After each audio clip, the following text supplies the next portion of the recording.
I am a child of, I can't say it any other way, it's making it sound good. I'm a Spielberg generation baby. So everything that he did, E.T., I mean, oh my gosh, all of that inspired me so much. And John Williams. So it's sort of the Spielberg, John Williams generation. That's me, 100%. And his John Williams music probably has inspired me more than anyone else, and I got to meet him and tell him that, which was great. He broke a baton, so I have half of John Williams' baton sitting at my house. Yeah. Oh, me? Sure. Me. Well, Mel Blanc for sure, and in more recent years, Frank Welker. Yeah. Is a gigantic inspiration for me. If you don't know Frank Welker, look him up, because he's done pretty much every voice in every Disney film you've ever seen for the creatures. Little, big, super accurate, 10 voices at a time. I started out in creature work, so I just find that fascinating. Anybody that can do that is fascinating to me. D. Bradley Baker is the new creature guy who's kind of taken over that since Frank is sort of winding down, playing more golf these days. But I'm inspired every day by the actors that we get to work with. A lot of them are here. Tom Kenny, yeah. Jim Cummings, James Corbett, Taylor. Yeah, incredible actors, and they're great people too. In the voiceover community, what's most important to me is that the people are nice. In the on-camera community, it's not always the case. But in our community, almost everybody is just a really great person that we choose to hang out with. I mean, we all go out to dinner when we come to these things, and we get together in L.A. when we can. So if they're nice, that's what really inspires me more than anything else. And in recent years, you guys inspire me more than pretty much anybody in the world. The stories that you guys share with us about your experiences based on the work that we've done has humbled us and inspired us, like Mary was saying. I mean, bless you. Bless you.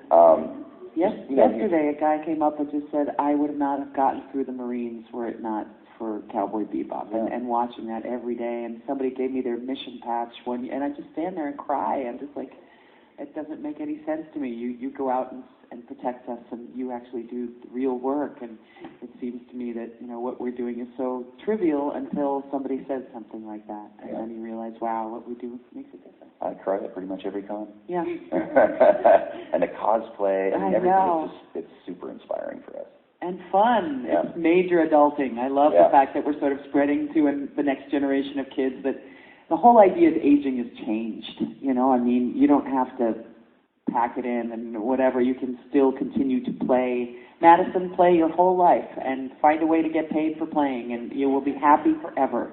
I promise you. It's amazing. I'm 56 years old, and I still have so much fun burping into a microphone. You have no idea. It's awesome. It's really amazing. Thank you. Thank you. Thank you.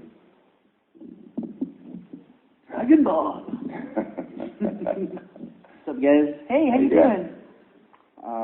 I have a question lined up, but because Steve Blum's here, I have a quick question. Sure. Can you be in Steven Universe? Can you get him in Steven Universe? Is there any plan? If they hire me, I'm there. That would be awesome. Yeah.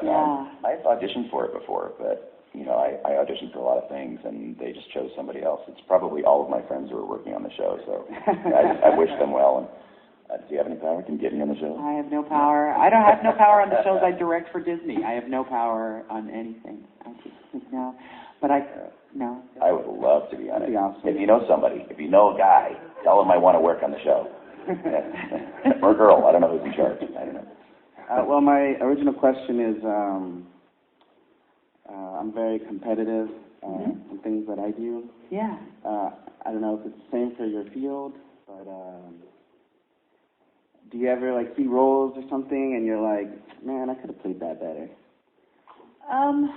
I try not to go there. There are some roles I look at as like, oh, that would have been really fun to do.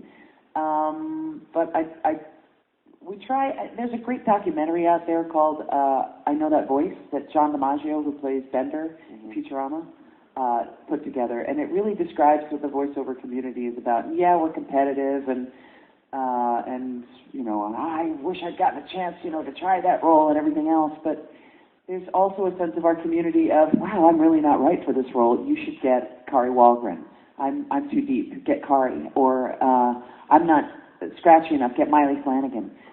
There's a real sense of belief that there's enough for everybody. And there's always a couple people out there who want it all, and that's just the nature of the business and everything else. But I try not to go there because it surrounds you in negativity, you know, and my default is that way sometimes anyway because I'm a sarcastic LA girl now. So I try and stay in a more positive place when I look at stuff like that and just be happy for the people who got it. Unless, you know, it's terrible work, and I'm like, why did you hire those people? Well, sometimes you watch something or you play a game and you hear a voice and you think, oh, that is really bad.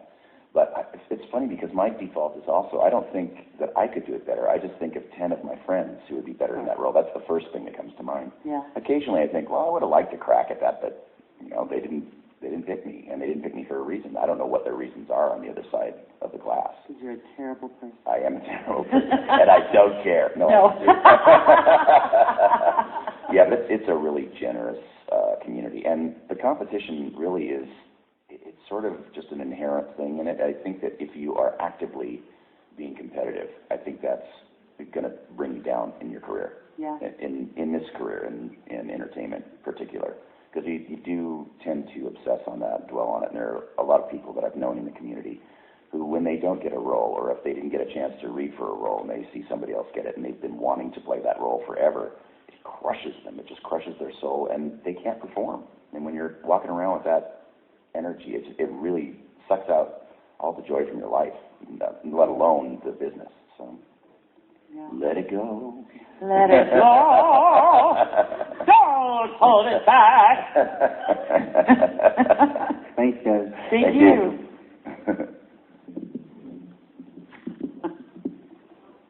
Hello.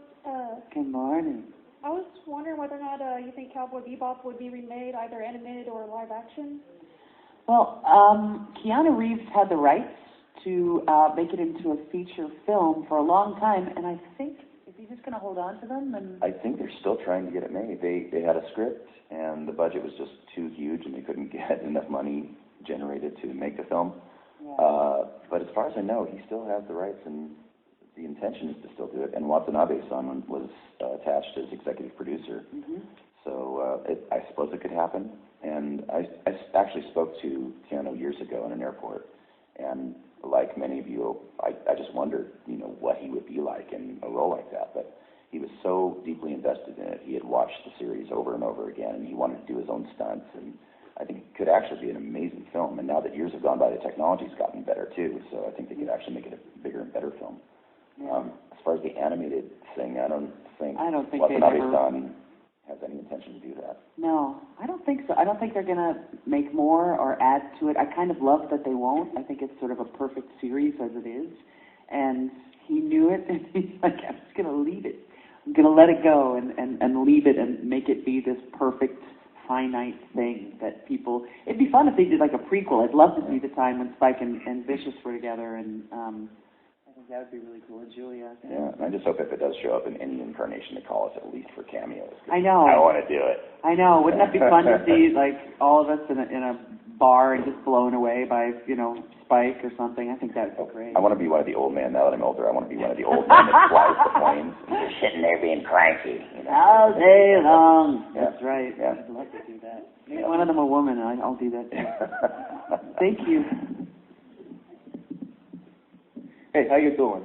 Good. How you doing? I'm doing fine. Yeah, All right, I was going to ask you that one of the great things I think about voice actors is the stories they can tell about fans. Like, either they're funny or there was something inspirational. Is there any fan story that comes to mind that you can think of that was pretty interesting in any way? Well, I mean, I think most of the guys that I meet, and the women from the military that come up and say, you know, I was in Iraq or I was in Afghanistan, and we watched Ghost in the Shell all the time, and it got us through, you know. I've had people, this couple in Vegas, this man came up with his girlfriend, and he said, I've been waiting to meet you so that I could do this. And he turns to her, got down on one knee, and asked her to marry him. And I was just, if we were in California, I could marry you because I'm a reverend. You know, I mean, I'm not a reverend, but I'm a Universal Life Church. You know, I'm an officiant, I guess. An efficient. I think that pretty awesome. That's so adorable. I know, it was so cute. I just burst into tears. Everybody was like, It was so much fun. My favorite story, and it actually changed my life, this was several years ago in New Zealand. I was at a signing table, and this huge man came up to me, looked like he was Samoan, had tattoos up the neck, intimidating guy. And he came up to me and he said, well, I have a son who at this point was 12 years old, but at 8 years old, up until that point, he was nonverbal. He was autistic.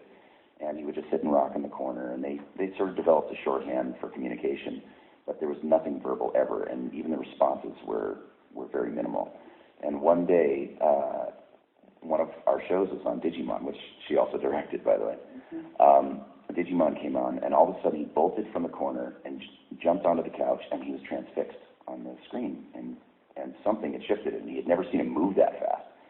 And so he said, what are you looking at? And he goes, shh. And it was the first real response that he had had like that, where it seemed like he was absolutely engaged. The commercial comes on, and he turns over to his father, and he says, I like this, Daddy. The first words he had ever spoken at 8 years old. And the guy just started crying. It opened up, it unlocked something in his brain. And they started having this great conversation. And every time Digimon come on after that, the whole family would gather on the couch, and they would watch it, and they would talk about it. They engaged him with the anime community, and he actually felt for the first time that he had a place in the world, a functional place in the world. So at this point, he's 12 years old. This guy's telling me this story, and I'm just sobbing with him. I'm hugging this giant man. And the next day, he shows up in my line with his wife, the boy, he's now 12, and his sister.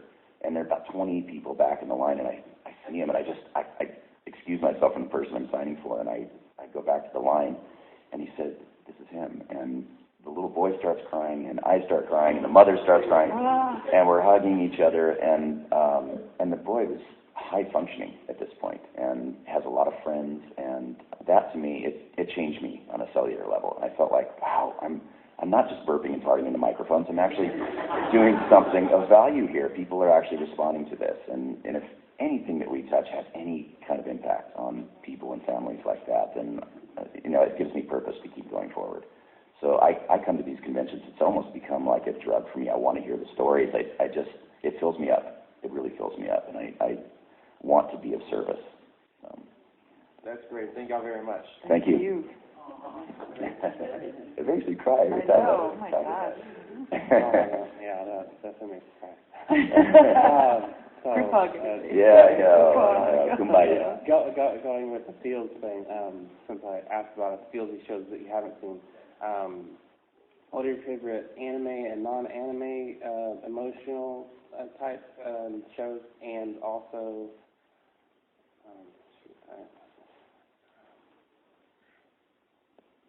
We could do one at a time. Yeah. We won't remember more than one question at a time anyway. Yeah. Somebody asked if there was ever something that I wanted to be on, and I never got to do it, right? But it was actually a series that I wanted to direct, and it was Death Note.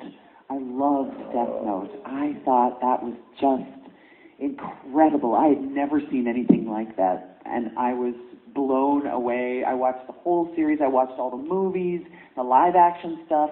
I thought that whole storyline was just amazing, and that was something I asked my boss, because I heard that Viz had gotten it, and I asked him, I was like, please get this show. And they sent it to Canada, and they did a great job, but outside of the ones that I have worked on, I think that's the only series, that's sort of my favorite anime, I think, besides Bebop and Wolfstream and stuff that I've worked on, myself, and Naruto. I loved Naruto. One Punch, I was just supposed to take a look at a couple episodes. I ended up watching all of it at one sitting because it was so much fun. And in terms of series like television series, it would have to be Lost. I love Lost. Walking Dead, Game of Thrones, Hannibal. I thought was a work of art. I hope it comes back someday. And right now I'm currently binge-watching House of Cards. I'm in the middle of season 3, which is like, he was gone to a con one weekend, and I was like, I'll finish up Orange is the New Black. 4 hours of that, and I said, all right, I got to watch something else. 18 hours of House of Cards, and I was like, oh, this is written so much better than what's going on in politics right now.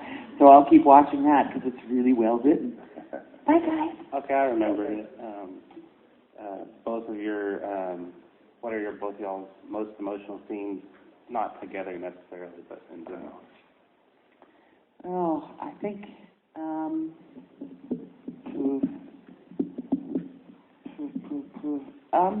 You want me to answer first? Yeah. Okay. In the Cowboy Bebop movie, I had to go to this really vulnerable place. Are you familiar with the Cowboy Bebop movie? Okay, well, the scene where Spike and Elektra are in the jail cell and back to back, and they're telling their stories, I actually had to go to a very, very emotional place to get the performance out, and I had never done that in any character. A lot of my characters were, bad guys and creatures and crazy, big, broad things, and this was something that had to come from a real place. And she gently guided me through this process. I didn't know how to do it. Yeah, I honestly didn't know how to do it. I didn't know how to be me and be vulnerable, and that was sort of a life-changing moment for me, too. It caused me to tap into that vulnerability that probably made me cry with the big man and the kid. Yeah. So that changed me, not only as an actor, but as a person. Yeah, there was a series I did called Fushigi Yugi, and Noriko, I think was her name, and actually turned out to be a he, which is fine. But she had a beautiful death, and it was really moving, and we all cried. And we didn't, she didn't tell me, it was the director, Bridget Hoffman, didn't tell me that was going to happen until it happened, and then we're like, wait a minute, what? And we just cried and cried and cried. Yeah, and all of Wolf's Reign, the last 4 episodes of Wolf's Reign, I cried uncontrollably. I couldn't even direct. I just turned to my engineer and go, tell them it's great. So. Yeah, Tsunami going off the air also was rough for me. When we finally shut down and I had to say goodbye, and brutal. You guys have us crying all morning. What is that? It's Sunday, not Friday. Yeah. Hi. Are y'all okay with doing the impressions? Sure, what do you got? This is for Steve. I just found out you worked on Legend of Korra. Yes. Could you do them on? Yes. The revolution has begun, and you've been purified. Congratulations.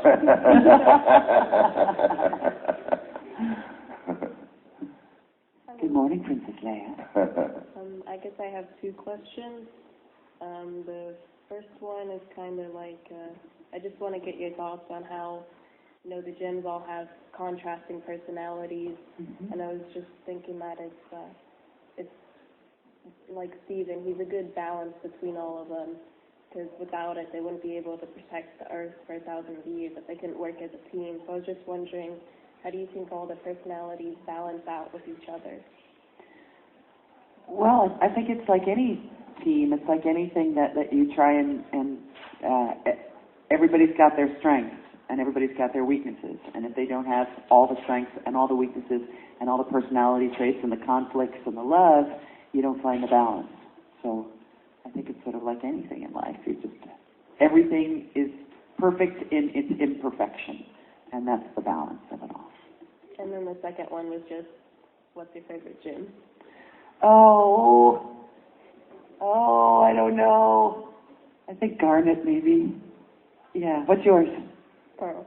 Okay. Yeah, I have a lot of pearl. Yeah. Thank you. Thank you. In the hospital episode of Steven Universe, when you find out that Connie has a sword, you hold it and you go, a sword? Uh-huh. Have you realized of the memes that people have made out of it? No! They Photoshop something that rhymes with sword into your hand and say, a gourd? Or a lord? A board?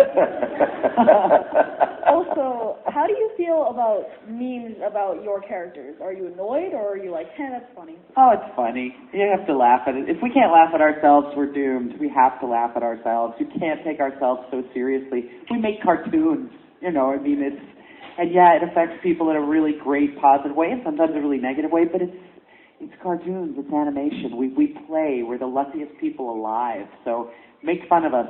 We do it to ourselves all the time. I wish people would make memes of my characters. I love that. Yeah. And GIFs or gifts. It should be GIFs, but I think the guy pronounced it GIFs. There's one of Travis Willingham and I whiffing on a high five from Critical Role, and that is now, when you Google high five, it is one of the top 4 GIFs